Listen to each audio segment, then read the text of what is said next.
ओम श्री गुरुवे नमः। ओम शांति ही शांति ही शांति ही। प्रणाम भगवान। भगवान, अभी हमारा सत्संग जीवन मुक्ति विवेक श्री स्वामी अखंडानंद सरस्वती जी महाराज से द्वारा विरचित और प्रवचन के माध्यम से स्वामी जी की व्याख्या चल रही है।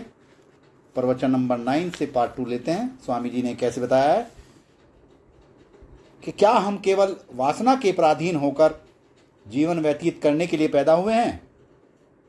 जवान आदमी का काम तो यह है कि अगर कोई गुलाम बनावे, कोई उसको पराधीन बनावे तो डंडा लेकर तैयार हो जाए। जवान का काम तो संघर्ष है। पलायनवाद तो असमर्थ बूढ़े लोगों के लिए है। अब हम तो पलायनवादी हैं। आपको स्वयं क्या बतावें, जब कोई आदमी हमारे मन के खिलाफ काम करता है ना, तब हमको तकलीफ़ होती है। यदि कोई हमारे सामने रोवे तो हमको तकलीफ़ होती है। यदि कोई गुस्सा करे, आपस में झगड़े तो हमको तकलीफ़ होती है। उस समय हमको ऐसा लगता है कि हमारा दिल कुछ फूल रहा है, उसमें सूजन हो रही है। अब हम तो पलायनवाद के सिवाय और कुछ नहीं कर सकते। हम अपने मन में सोचते कहते हैं कि अच्छा भाई, तुम लड़ते हो तो लड़कर मरो, रोते हो तो रो, है ना। हाँ, यदि हम ऐसा सोच करके अपनी उपेक्षा न कर दें तो हमारे हार्ट में वह सामर्थ्य नहीं है कि हम किसी का विरोध कर सकें। लेकिन एक जवान आदमी जिसको पौरुष की स्वतंत्रता प्रकट करनी है और जिसको अपनी गुलामी मिटानी है, वह ऐसा कैसे कर सकता है। देखो, गुलामी केवल आदमी की ही नहीं होती, गुलामी अपनी वासना की भी होती है। जब हमारा मन शरीर को कुमार्ग पर घसीटता है तब हम मन के गुलाम होते हैं। कोई भी जवान साधक मन का गुलाम कैसे हो सकता है। युवा आशिष्ठो दृढ़िष्ठ, जो जवान है, अपने जीवन में आशावान है और अपने लक्ष्य प्राप्ति के लिए साधन में दृढ़ है, वह मन की वासना की गुलामी को, पराधीनता को कबूल नहीं कर सकता। हमारा मन जो कहे सो कहे, हमारा मन जो कहेगा सो ही हम करेंगे, ऐसा कोई युवा साधक कैसे कर सकता है। आप योग वासिष्ठ का दूसरा प्रकरण पढ़ें। पहला वैराग्य प्रकरण है और दूसरा मुमुक्षु व्यवहार प्रकरण है। वशिष्ठ जी ने भगवान रामचंद्र जी को मुमुक्षु व्यवहार प्रकरण में समझाते हुए कहा है, सम्यक प्रत्युक्तात् सर्वेण पौरुषात् संवाप्यते। दुनिया का चाहे जो आदमी यदि अपने पौरुष का ठीक ठीक प्रयोग करे तो जैसे विश्वामित्र जी ने ब्रह्मा के मुकाबले में दूसरी सृष्टि बना दी थी, वैसे ही उसमें सृष्टि के निर्माण का सामर्थ्य हो सकता है। संदेश होने पर वह स्वर्णाकार हो सकता है, सर्वाकार हो सकता है। चिदंश होने से वह सर्वज्ञ हो सकता है। आनंद अंश हो सकता है। आनंद अंश होने से वह सर्वभोक्ता हो सकता है।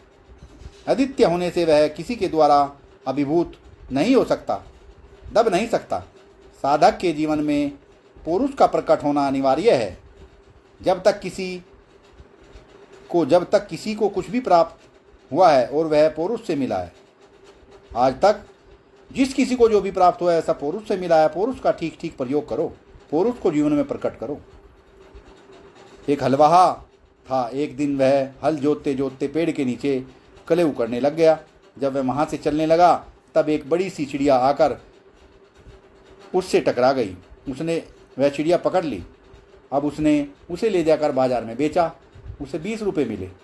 उसने कहा, अरे राम राम, साल भर काम में लगते हैं, हल चलाते हैं तो क्या मिलता है। यह तो बढ़िया रोजगार है कि चिड़िया खुद आकर शरीर से टकराए, पकड़ी जाए, बेची जाए और कमाई की जाए। उसने खेती छोड़ दी, हल छोड़ दिया, बैल छोड़ दिए। अब वह जंगल में जाकर ढूंढे कि कोई बड़ी सी चिड़िया फिर से आकर हमसे टकरावे, लेकिन ऐसा संयोग नहीं बन पाया। परिणाम तक वह भूखा मर गया। अब जो काम संयोगवश पर छोड़ देते हैं, आप जो काम संयोगवश पर छोड़ देते हैं कि आप अपने आप ही हो जाएगा, वह आपकी समझदारी नहीं है। यह बात आप अपने ध्यान में ले लें। संयोग वश पर छोड़ देने से आप चंद्रलोक में नहीं जा सकते, शुक्र ग्रह पर नहीं जा सकते और शत्रु पर विजय नहीं प्राप्त कर सकते, न बाह्य शत्रु पर और न ही अंतर शत्रु पर। पौरुष करो, प्रयत्न से उद्देश्य पूर्ति होती है। हम तो गांव की गंवारू बात जानते हैं, जब वर्षा ऋतु में वर्षा होती है और पानी इधर उधर फैलने लगता है तो किसान क्या करता है। मैंने भी किसानी की है भला। मैंने 2 वर्षों तक पूरी अपनी जिम्मेवारी पर खेती का काम किया है। मेरे पितामह की मृत्यु हो गई थी, मेरे सिवाय घर पर कोई नहीं था। मैं खुद अपने हाथों से फावड़ा चलाता था। मैंने कितने बीज अपने हाथों से बोए, कितने धान रोपवाए हैं। खैर, जब वर्षा होने पर पानी फैलने लगता है तब फावड़ा लेकर एक और नाली सी बनाने चले जाते हैं। जिधर गहराई बना दी है उधर वह फैलते हुए पानी का जुगाव हो जाता है। जो पानी फैल करके बिखर जाता है उसे जिस खेत में हम ले जाना चाहते हैं उस खेत तक पहुंचा देते हैं। बहुत थोड़े पौरुष की जरूरत पड़ती है, वह तो एक और झुकाव होना चाहिए। अपने आपके अंतःकरण में जो वासना की वर्षा होती है उसमें क्या हमेशा बुरी बुरी बातें ही आती हैं? अच्छी बातें कभी आती ही नहीं। जरा आप जरा सा फावड़ा उठाइए और अपनी बातों की ओर उनका झुकाव कर दीजिए। सम्यक प्रत्यक्षात् सर्वेण पुरुषात् संवाप्यते। पुरुष माने साधना। साधना छोड़ देने का जो उपदेश है वह आपकी प्रगति का सहायक नहीं है। प्रगति माने आगे बढ़ना। आप लोग अखबारों में प्रगति तो पढ़ते हैं, है ना? गति माने चलना, प्रगति माने अच्छी दिशा में आगे बढ़ना, अपने लक्ष्य में आगे बढ़ना, अच्छाइयों की ओर बढ़ना। पहले लोग उन्नति शब्द का प्रयोग ज़्यादा करते थे। उन्नति का अर्थ होता है ऊपर उठना। जब स्वर्गलोक, ब्रह्मलोक, वैकुंठ लोक लक्ष्य होता था तब उनको उन्नति, ऊपर उठना बोलते थे। अब धरती पर ही आगे चलना है तो उसके लिए उन्नति शब्द का प्रयोग नहीं करते, अपितु प्रगति शब्द का प्रयोग करते हैं। वैसे पूछो तो गति सामने भी होती है, ऊपर भी होती है, सब जगह होती है। देखो, पैसे से लेकर वैकुंठ तक और मोक्ष तक आप अपने पौरुष से प्राप्त कर सकते हैं। पौरुष करने का अर्थ है, आपको बचपन की एक बात सुनाते हैं। हमारे घर पर लकड़ी का काम करने के लिए सुतार बढ़ई आया करते थे। 20 काम होता था। कभी हल बनाना है, कभी जुआट बनानी है, कभी अरीठ बनानी है, कभी आरी बनानी है, कभी किवाड़ बनानी है। जब वे सुतार लोग घर में आकर के काम करना शुरू करते थे तब हमारे लिए वह बहुत बढ़िया खेल हो जाता था। हम भी आरी लेकर उसके साथ काटने लगते थे। हम भी बसीला चलाते थे। एक बार अपने आप बसीला उठाकर मारा तो जितना काटना चाहिए था उससे ज़्यादा कट गया। आरी चलाने लगा तो वह टेढ़ी हो गई, अटक गई।